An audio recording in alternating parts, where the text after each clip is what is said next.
할렐루야. 네, 한 주 동안 잘 지내셨습니까? 자, 우리 그런 의미로 옆에 분과 함께 이렇게 인사 나눌 수 있도록 하겠습니다. 당신 덕분에 살만 납니다. 사랑합니다. 사랑합니다. 아멘. 자, 우리가 지난주에 오전과 오후 우리 1주년 감사 예배를 드렸는데요. 참 굉장히 의미가 있고 또 하나님께서 풍성한 은혜를 내려주신 그런 시간이었음을 또 생각이 됩니다. 이제 2년차 이제 시작이 됐죠. 예. 첫 번째, 우리 작년 또 첫 번째 이 시간이 또 기억이 나네요. 첫 번째 저희들끼리 함께 예배했던 3월 6일 그 예배. 네. 어쨌든 우리가 또 1년을 또 한 해를 또 주님이 주신 힘과 능력으로 잘 감당하는 우리가 되기를 축복합니다. 아멘. 우리가 이제 다시 또 출애굽기 말씀으로 함께 살펴볼 텐데요. 우리가 이 출애굽기서 말씀을 보면서 과연 우리는 누구에게 포인트를 맞춰야 되는가? 참 이게 중요한 것 같아요. 내가 포인트를 잘못 맞추면 잘못 가는 길로 갈 수 있어요. 우리가 목적지가 있잖아요. 그 목적지를 잘못 두면 아무리 좋은 길이라도 온전한 곳에 도착할 수 없을 때가 참 많아요. 그렇기 때문에 우리가 출애굽기서 이 말씀을 볼 때에도 과연 누구에게 초점을 맞추느냐, 포인트를 맞추느냐, 이게 참 중요한 것 같아요. 사람에게 맞출 것인가? 아니면 어떤 사물에 맞출 것인가? 참 이런 게 많이 있죠. 근데 여러분, 우리가 성경 말씀 전체적으로 이렇게 여러분 읽어볼 때 어떤 인물에 초점을 맞추다 보면 어떻습니까? 늘 실망스러움이 우리에게 따라오는 것을 느끼게 되죠. 잘 나가는 것 같은데 어느 순간 꼬꾸라지는 그런 인물들도 있습니다. 또 시험에 들 때도 있고요. 그리고 참 어떤 인물들은 저와 여러분들보다도 참 믿음 없게 보이는 그런 사람들도 참 많이 보입니다. 자, 그렇다면 우리는 과연 누구에게 초점을 맞추어야 될까요? 분명히 우리는 초점을 맞춰야 될 분은 하나님께 맞춰야 된다는 것입니다. 신약 성경에 가서는 우리 예수님께 포인트를 맞춰야 되고요. 또 우리 성령님께 포인트를 맞춰야 될 줄 믿습니다. 이게 중요해요. 이 포인트를 잘못 잡으면 우리 또한 시험에 빠져버릴 수가 있다는 것이죠. 오늘 출애굽기 주인공 모세도 어떻습니까? 시시각각 변합니다. 분명히 믿음이 있는 것 같은데 전혀 믿음이 보이지 않게 느껴지고 또 위대한 지도자의 모습이 좀 보일 것 같으면 또 어떻습니까? 또 겁쟁이의 모습으로 우리에게 또 다가옵니다. 오늘 모세는 이제 5장에서 하나님께서 알려준 대로, 일러주신 대로 행했습니다. 그래서 이스라엘 백성들에게 찾아가서 그 하나님께서 하신 명령을 그들에게 이야기했을 때 이스라엘 백성들은 잘 받아줬어요. 믿어줬습니다. 자, 그렇게 되니까 모세는 이제 자신감을 갖게 되죠. 자, 이 정도면 내가 바로한테 가서 충분히 내가 우리 백성을 보내달라 하면 보내줄 거야. 이러한 자신감을 가지고 갔죠. 근데 갔는데 어떻게 됩니까? 바로에게 이렇게 요청합니다. 우리가 광야로 사흘 길쯤 가서 우리 하나님 여호와께 제사를 드리려고 하니까 가도록 허락해 주십시오. 자, 이렇게 요구했을 때 바로가 어떤 반응을 보였습니까? 자, 당신네 백성 데려가시오. 이렇게 나왔습니까? 이렇게 안 나왔죠. 오히려 더 힘든 노역을 하게 됩니다. 자, 앞으로 저 이스라엘 백성들이 벽돌을 만들 때 지푸라기, 그 볏짚을 공급하지 말아라. 그 지푸라기도 스스로 찾아서 벽돌을 만들게 해라. 그렇다고 벽돌의 수를 줄이지 마라. 벽돌의 숫자는 그대로 하라. 이렇게 명령을 합니다. 자, 이 일로 인해서 오히려 이스라엘 백성들은 더 힘든 노예 생활을 하게 되죠. 자, 이렇게 되니까 누구에게 원망이 갑니까? 모세에게 또 아론에게 이제 엄청난 원망의 눈총을 보내기 시작합니다. 분명히 지도자로서 점점 인정을 받게 되었었는데 이제 이 일로 인해서 모세의 위신도 땅에 뚝 떨어져 버리게 됩니다. 결국 모세는 누구에게 찾아갑니까? 오늘 5장 22절에 보니까 여호와께 돌아와서 아뢰입니다. 자, 우리 22절 앞부분만 한번 읽어볼까요? 시작. 모세는 하나님께 갑니다. 하나님께 그 모든 사정을 이야기를 하러 가죠. 근데 여러분, 이스라엘의 기록원들, 그러니까 작업반장들, 이 사람들은 누구를 찾아간 줄 아십니까? 5장 15절을 한번 같이 볼까요? 시작.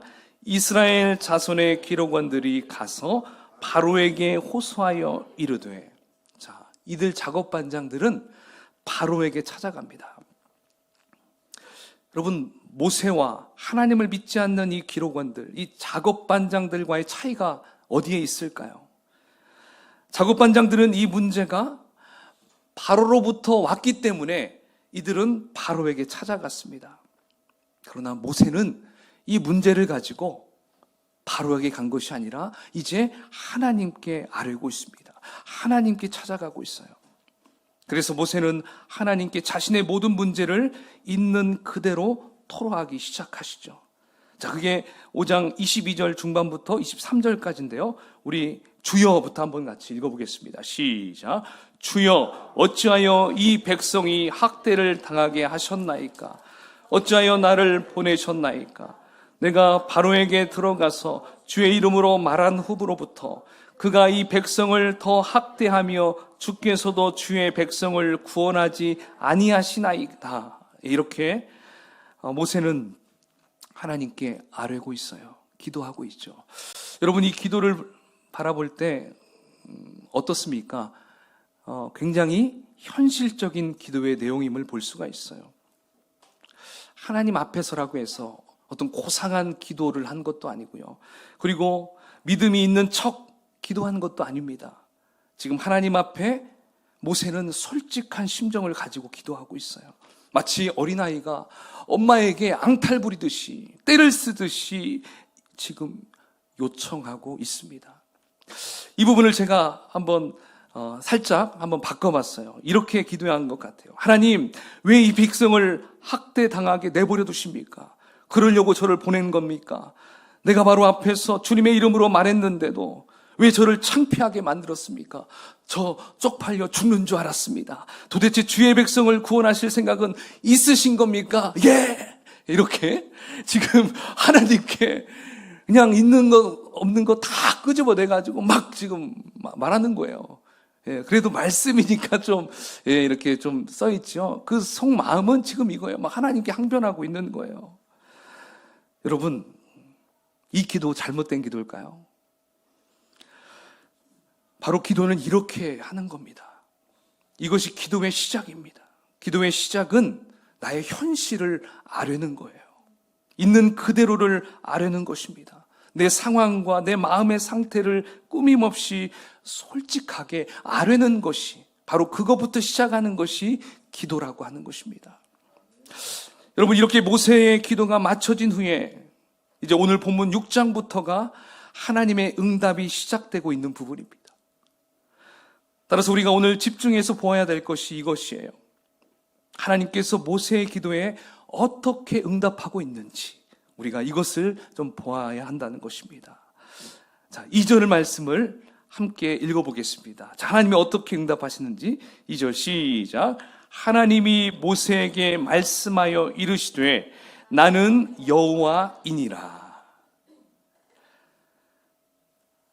자, 모세가 앞부분에 그토록 하나님께 애원하며 솔직한 기도를 했는데 그에 대한 하나님의 응답이 무엇입니까? 모세에게 말씀하여 이르되, 이렇게 시작합니다. 여러분, 이 부분이 이해가 되시는지 모르겠어요. 하나님이 응답하셨다면 분명히 하나님께서 행동을 해 주셔야 하는데 그냥 말씀만 하고 계십니다. 응답이라고 느껴지지 않아요. 하나님 이것 좀 어떻게 해주세요 했는데 하나님은 어떠한 액션을 취하지 않으시고 모세야 들어라, 내가 말을 할게, 지금 이렇게 나오고 있는 거예요. 여러분, 바로 이것이 우리의 기도가 응답되지 않는 가장 중요한 포인트예요. 우리는 내가 기도했으면 바로 하나님이 뭔가를 이루어줘야 한다고 생각을 해요. 그래야 내가 응답받았다고 여겨요. 하나님, 지금 돈이 필요합니다. 하나님 돈을 우리에게 갖다 주든지, 하나님 내 남편의 마음 좀 바꿔주세요. 내 남편의 마음이 좀 바꿔지든지, 지금 뭔가 꼬이고 있습니다. 이 일이 좀 잘 해결해 주십시오. 이렇게 기도했을 때 해결이 돼야 우리는 할렐루야 응답받았습니다 이렇게 나오잖아요. 맞죠? 우리가 보통 이렇게 패턴이 그렇습니다. 근데 여러분, 하나님의 응답은 행동이 아니라 말씀부터 시작이 된다는 거예요. 여호와께서 말씀하여 이루시되, 이게 응답입니다. 이건 응답이 아니에요가 아니라 바로 여기부터가 응답입니다. 많은 분들이 말씀이 응답이라는 걸 잘 몰라요. 사랑하는 여러분, 나에게 주시고 나에게 하시는 그 말씀 자체가 응답인 것입니다. 그 말씀이 나에게는 너무나 중요한 전환점이 된다는 것을 여러분 믿으시기 바랍니다. 자, 여러분 2절, 이제 그 다음에 연결되는 것을 보십시오. 자, 하나님이 2절 모세에게 말씀하여 이르시되, 그 다음 뭐라고 해요? 시작. 나는 여호와이니라. 나는 여호와이니라. 자, 하나님은 모세에게 내가 누구인지를 좀 알아라. 나는 여호와다. 자, 이 말씀이 모세에게는 응답이라고 말할 수 있어요. 여호와다. 근데 여러분, 이렇게 어떻게 이 말씀이 응답이 될 수 있을까 좀 궁금합니다. 그죠? 그러면 여러분, 이 7장 그 다음부터 놀라운 일들이 벌어지거든요. 그러니까 7장 그 다음부터 하나님께서는 그 애굽에게 10가지의 재앙을 내리시거든요. 근데 10가지의 재앙을 내리기 전에 모세에게 자신이 누구인가를 얘기해 주고 있는 거예요. 나는 여호와이니라. 만약에 여러분 그냥 여호와라는 그 자신이, 하나님이 자신을 나타내지 않고 그냥 모세가 기도해가지고 바로 그런 10가지 재앙을 내렸다고 해봅시다. 그러면 사람들이 어디에 집중할까요? 그 재앙에 집중합니다. 근데 여러분, 그 재앙 가운데 앞부분 4번째 재앙까지는요, 똑같이 이스라엘 백성도 그리고 애굽 사람들도 똑같이 그 고통을 당합니다. 그렇다면 이스라엘 백성들이 지금 내려지는 이 재앙을 어떻게 생각할까요? 하나님이 주신 재앙이라고 생각할까요? 하나님이 지금 애굽 사람을 애굽에서부터 우리를 벗어나게 하기 위해서 주신 재앙이라고 생각할까요? 할 수 없죠. 이들은 또다시 불만하겠죠. 왜 이런 일이 벌어지냐고. 그 재앙 자체를 그들은 인정할 수가 없습니다. 그래서 하나님은 자신이 누구인지를 먼저 말씀해 주고 있는 거예요. 그러니까 어떻게 하라는 것입니다. 너희들이 기도했다면 이제 들어야 한다. 하나님이 어떤 말씀을 하시는지, 어떤 말씀을 주시는지 시간을 갖고 들어라, 이것입니다. 우리가 말씀을 듣지 않으면 어떻게 됩니까? 오로지 능력에만 집중되게 됩니다. 현상에게만 집중하게 된다는 것이죠. 그래서 능력이 일어나지 않으면 하나님이 응답해 주지 않은 것으로 여기고, 또 놀라운 능력이 일어나야지만이 하나님이 응답했다라고 여긴다는 것입니다. 그렇게 되니까 하나님의 응답에 대해서 우리는 분별력이 없어요. 이게 하나님이 준 건지 내가 잘해서 한 건지 분별함이 없다는 것입니다. 그러므로 우리가 기도했다면, 간구했다면 그 자리에서 어떻게 해야 될까요? 하나님의 음성을 들어야 합니다. 또 하나님께서 또 성경 말씀 안에서 우리에게 이야기를 해주는 부분들이 있어요. 말씀을 보다가 여러분 감동이 와요. 또는 목회자의 설교를 통해서 감동이 와요. 그것이 바로 하나님이 주신 사인입니다. 말씀입니다. 할렐루야. 우리가 기억해야 돼요. 근데 우리는 기도하고 그냥 하늘만 바라보고 있어요. 현실만 바라봅니다. 내가 기도했는데 뭐 달라진 게 뭐가 없나? 형편이 좀 나아졌나? 내 성적은 좀 올랐나? 내 월급은 좀 올랐나? 내 사업은 잘 되고 있나? 여러분, 건강은 내가 좋아졌나? 우리가 기도했다면 여러분, 현상으로 어떤 보여지는 것으로 우리의 초점을 가게 하면 안 됩니다. 우리는 먼저 하나님의 말씀으로 더 깊이 들어가야 한다는 것이에요. 예수님께서는 요한복음 15장에서 포도나무 비유를 해주십니다. 그 비유를 통해서 이렇게 말씀해 주시죠. 우리 15장 7절 말씀을 같이 읽어볼까요? 시작. 너희가 무엇이든지 원하는 대로 구하라. 그리하면 이루리라. 아멘. 여러분, 이 말씀 많이 좋아하십니까? 아멘이시죠? 정말 좋아합니다. 근데 우리가 좋아하는 부분은 이 전체가 아니라 딱 저 뒷부분에 있어요. 원하는 대로 구하라. 그리하면 이루리라. 그죠? 우리 여기만 눈에 들어와요. 여기만. 근데 여러분, 이 말씀에는 조건이 따라와요. 조건. 뭐예요? 너희가 내 안에 거해야 한다. 너희가 내 안에. 그러니까 우리가 주님 안에 거해야 한다는 것입니다. 그러면 우리가 주님 안에 거하는 것, 우리가 하나님 안에 거하는 것이 어떻게 가능하겠습니까? 자, 세상에 살고 있는 우리가, 직장 다니고 있는 우리가, 학교 다니고 있는 우리가 과연 어떻게 주님 안에 거할 수 있을까요? 방법이 하나밖에 없습니다. 그것은 오늘 말씀에서 내 말이 너희 안에 거하면 된다는 거예요. 즉 하나님이 주신 말씀을 응답으로 믿는 것, 그리고 그 말씀이 내 안에 들어와서 점차적으로 그 말씀이 자라기 시작하고 그 말씀이 나를 삼키기 시작하면, 그 말씀이 내 안에서 충만해지면 그때부터 그 말씀을 의지하고 원하는 대로 무엇이든지 구하라, 이 말씀인 거예요. 그러면 너희들이 그렇게 하면 너희들이 원하는 것 다 이루어진다. 한번 해봐. 이렇게 지금 예수님께서 말씀하는 것이죠. 근데 여러분, 이 포도나무 비유의 말씀에서 중요한 게 있어요. 내 삶에 나타나는 하나님의 능력이 아니에요. 그보다 더 중요한 게 무엇인 줄 아십니까? 능력보다 더 중요한 것, 바로 주님과 나와의 관계라는 것입니다. 관계. 그래서 오늘 2절 말씀에서 하나님께서는 나는 여호와니라 이렇게 말씀하시는 거예요. 이 호칭이 중요해요. 하나님의 이 호칭, 하나님의 이름 여호와. 왜 하나님은 여기에서 왜 여호와라고 자신을 이야기하고 있을까? 그 이유가 3절에 나옵니다. 우리 한번 같이 읽어볼까요? 3절 말씀 시작. 내가 아브라함과 이삭과 야곱에게 전능의 하나님으로 나타났으나 나의 이름을 여호와로는 그들에게 알리지 아니하였고.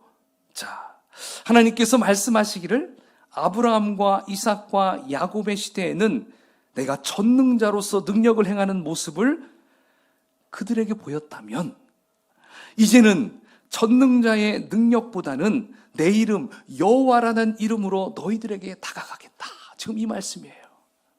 자, 3절에서 우리가 좀 의구심이 드는 게 있어요.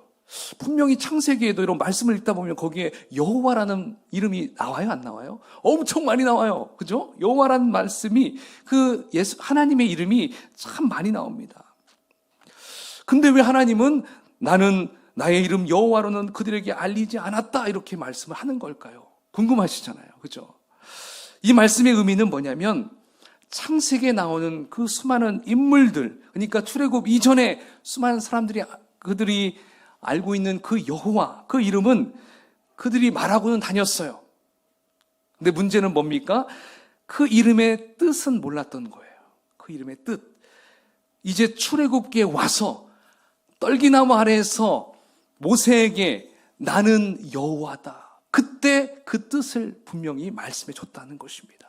여러분, 이해가 되십니까? 자, 이해하기 쉽게 제가 한번 또 예를 들어볼게요. 여러분, 저의 이름을 아십니까? 예, 아시죠? 허도원. 예, 제 이름 아십니다. 근데 여러분, 제 이름의 뜻을 알고 불렀습니까? 아니죠. 그냥 이름이 있으니까, 그 이름으로 저를 불렀잖아요. 근데 제가 만약에 이제 제 이름의 뜻을 분명히 이야기한다면 그 다음부터는 어떻게 될까요? 저의 이름을 부를 때 그 뜻을 기억하고 부를 수 있겠죠. 그렇죠? 그래서 저의 이름을 뜻을 알려드릴게요. 예, 저의 이름은 허락할호의 섬도의 근원원이거든요. 예, 그래서 그 뜻을 잘 한번 생각해 보니까 섬은 물 위에 늘 있잖아요. 그래서 이 섬에 있는 모든 잘하는 것들은 너무 사시사철 잘 자란다는 것이죠. 그래서 시편 1편 3절의 말씀이 바로 저의 이름의 뜻인 것 같아요. 그는 시냇가에 심은 나무가 철을 따라 열매를 맺으며 그 잎사구가 마르지 아니함 같으니 그가 하는 모든 일이 다 형통하리로다. 아멘. 예, 그냥 이 말씀이 저의 이름의 해석과 같아요. 생각해 보니까 어쨌든 이제 여러분 저의 이름의 뜻을 알고 저의 이름을 부를 때 좀 연상이 되겠죠. 바로 이거예요. 여호와의 이름의 뜻을 이제 하나님이 알려주시는 거예요. 그게 바로 출애굽기 우리는 3장에서 이미 살펴봤어요. 모세에게 말씀해줬잖아요. I am who I am. 나는 스스로 있는 자다. 나는 나다. 예. 그러니까 하나님 자신의 속성을 모세에게 얘기해주고 있습니다. 근데 여러분, 두 번째 그 이름의 의미를 또 얘기해 주셔요. 4절과 5절을 한번 읽어볼까요? 그 이름의 의미가 나옵니다. 시작. 가나안 땅 곧 그들이 이제 애굽 사람이 종으로 삼은 이스라엘 자손의 신음소리를 내가 듣고 나의 언약을 기억하노라. 아멘. 여러분, 여기에서 여호와의 뜻은 과거에 너희 조상들과 맺었던 언약을 내가 기억하고 있으니 이제 너희들에게 그 언약을 지켜주겠다. 지금 이렇게 약속을 하고 있습니다. 그러니까 여호와의 의미는 옛날 너희 조상들이 살고 있을 때 내가 그들과 함께 약속했던, 언약했던, 앞으로 내가 이렇게 할 거야. 아브라함에게도 얘기했죠. 또 이삭에게도 얘기했죠.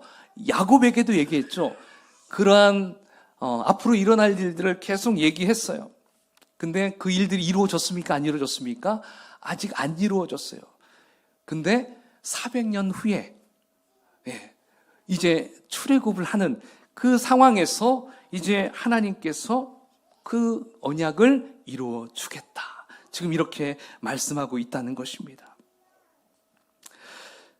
따라서 여호와의 뜻은 과거에 너희 조상들과 맺었던 언약을 내가 기억하고 있으니 이제 너희들에게 그 언약을 지켜주겠다. 이 말이에요. 그런데 하나님은 그 언약을 지키는 방법이 능력의 하나님으로 혼자서 일하시는 것이 아니에요. 능력의 하나님은 엘샤다이라고 하죠. 근데 혼자 하는 것이 아니라 이스라엘 백성들과 관계를 통해서 서로 교제함으로 언약을 체험하게 하면서 이루어 가시겠다라고 하는 거예요. 바로 여호와의 뜻은 너희들과 함께 내가 그 언약을 이루어 갈 거야. 이게 의미예요. 예전에는 전능자의 하나님으로 하나님 혼자 다 해버리실 수 있었잖아요. 그게 아니라 이젠 여호와로서 전능자 하나님보다 여호와로서 너희들과 함께 교제하며 관계를 맺으며 그 일들을 감당할 거다. 지금 이렇게 말씀하는 거예요. 그래서 하나님은 모세의 기도를 들으시고 그 즉시 하나님께서 막 바로를 벼락쳐가지고 죽게 하거나 하나님의 군대를 일으켜서 애굽을 물리쳐 주시는 것이 아니라 하나님은 모세에게 먼저 자신의 이름 여호와를 말씀해 주시고 과거에는 전능의 하나님으로 불렀다면 이제는 여호와로서 과거 너희 조상에게 언약했던 것을 기억하고 있으니 이제 내가 그 약속을 성취해 주겠다. 그 약속을 들어주겠다. 어떤 방법으로요? 너희와 관계를 통해서 너희와 함께 이 일을 만들어 주겠다. 지금 이렇게 하나님은 우리 이스라엘 백성들에게 말씀하고 있는 거예요. 따라서 하나님은 지금 이스라엘 백성들과 무엇을 회복하길 원하십니까? 관계를 회복하길 원하십니다. 관계. 그 이유는 만일 관계가 회복되지 않고 하나님을 제대로 알지 못한 상태에서 하나님의 역사와 능력만 막 나타난다면 이것은 얼마 못 가요. 그렇죠? 그때만 반짝 우와! 그 다음부터 또 자기 멋대로 살 수 있다는 것이죠. 관계가 맺어지지 않았기 때문이죠. 그래서 하나님의 응답은 항상 말씀으로 다가옵니다. 하나님의 응답은 관계를 바로잡는 것에서 시작됩니다. 오늘 이걸 꼭 기억하신 여러분 되기를 축원합니다. 자, 이제 하나님께서는 모세와의 관계 회복뿐만 아니라 이제 이스라엘의 백성들과의 관계 회복을 위해서 여호와의 이름을 이스라엘 백성들에게도 말해주라고 이야기해주고 있어요. 그리고 모세에게 말한 대로 너희 조상들과의 언약한 것을 하나님께서 이루어질 것을 말하게 하십니다. 그러니까 모세 너 혼자만 알고 있으면 안 돼. 너도 알듯이 이스라엘 백성에게도 여호와라는 이름의 뜻을 알려주고 그리고 내가 앞으로 어떻게 해야 될 것인가를 이야기해 줘. 자, 그 부분이 6절에서 8절까지인데요. 우리 빠른 속도로 한번 읽어볼까요? 시작. 그러므로 이스라엘 자손에게 말하기를 나는 여호와라. 내가 애굽 사람의 무거운 짐 밑에서 너희를 빼내며 너희들의 노역에서 너희를 건지며 편팔과 여러 큰 심판들로서 너희를 속량하여 너희를 내 백성으로 삼고 나는 너희의 하나님이 되리니 나는 애굽 사람의 무거운 짐 밑에서 너희를 빼낸 너희의 하나님 여호와인 줄 너희가 알지라. 내가 아브라함과 이삭과 야곱에게 주기로 맹세한 땅으로 너희를 인도하고 그 땅을 너희에게 주어 기업을 삼게 하리라. 나는 여호와라 하셨다 하라. 아멘. 계속 여호와라 여호와라. 내가 지켜줄 것이다.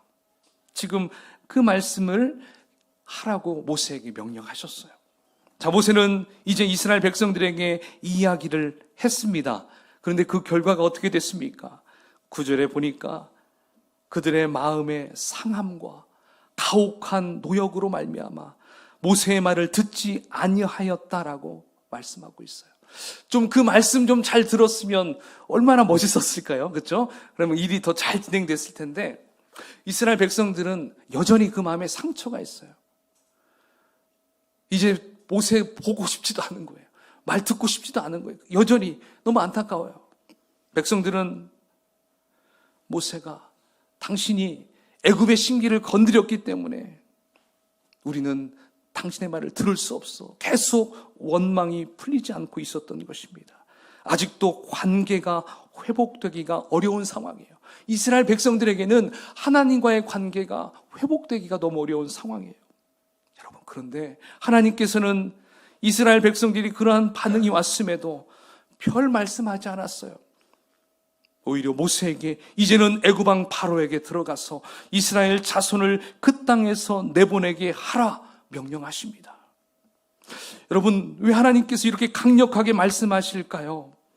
그것은 하나님의 때가 왔기 때문에 그래요. 이제 지체할 수 없고 회피할 수 없다는 것입니다. 정면 돌파하거라. 이제 돌파할 때가 온 거예요. 자, 그런데 하나님의 명령을 받은 모세의 반응은 너무나 또 형편없이 보입니다. 너무나 나약합니다. 12절을 읽어보겠습니다. 시작. 모세가 여호와 앞에 아뢰어 이르되 이스라엘 자손도 내 말을 듣지 아니하였거든 나는 입이 둔한 자니이다. 나는 입이 둔한 자니이다. 사랑하는 여러분, 제가 설교 시작 부분에서 저는 여러분에게 출애굽기서 이 말씀에서 우리가 누구에게 초점을 맞춰야 할 것인지 한번 물어봤었습니다. 어떻습니까? 모세.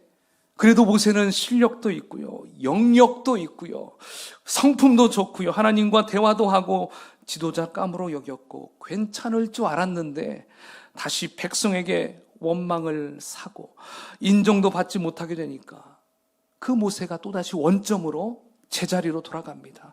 나는 입이 둔한 자니이다. 하나님 입장에서 볼 때도 참 할 말이 없을 것 같아요.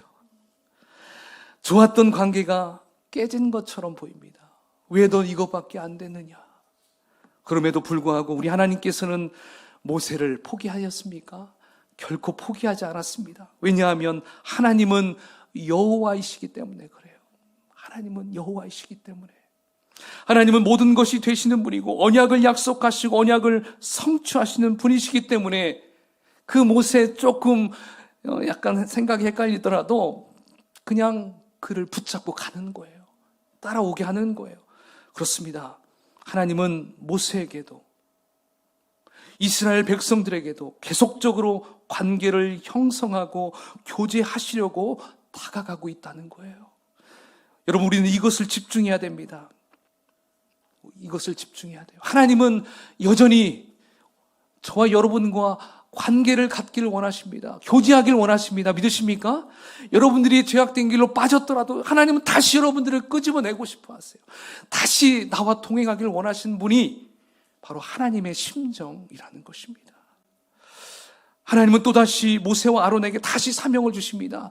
정말 다 때려치고 싶지만 여호와 하나님이시기 때문에 다시 불러요.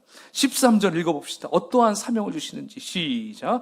여호와께서 모세와 아론에게 말씀하사 그들로 이스라엘 자손과 애굽 왕 바로에게 명령을 전하고 이스라엘 자손을 애굽 땅에서 인도하여 내게 하시니라. 아멘. 모세는 도저히 할 수 없다고 뒷걸음질 치고 있지만 우리 하나님은 너는 할 수 있어. 가서 해봐. 내가 너와 함께 할 거야. 가서 해봐. 하나님은 계속 다독거리면서 격려하면서 보내고 있습니다. 여러분, 결국 이 모세가 어떻게 한 줄 아십니까? 모세와 아론이 7장 6절과 20절에 보면 이렇게 나옵니다. 한번 읽어볼까요? 시작. 모세와 아론이 여호와께서 자기들에게 명령하신 대로 행하였더라. 모세와 아론이 여호와께서 명령하신 대로 행하여. 할렐루야. 여러분, 그토록 하고 싶지 않고 떠나고 싶고 모든 것을 안 하려고 했던 그 모세, 아론, 하나님과의 관계가 회복이 되니까 그 명령대로 순종하니까 이제 출애굽이 시작이 됐다는 것입니다. 하나님께서 말씀하신 대로 쭉쭉 진행되고 있는 걸 우리는 앞으로 볼 수가 있을 것입니다. 여러분, 이 모세와 아론이 하나님으로부터 이렇게 관계가 회복되고 순종하면서 이제 어디까지 진행하냐면 14장으로 진행합니다. 우리 좀 훌쩍 뒷부분으로 넘어가면 그 위대한 홍해 사건이 나오는데요.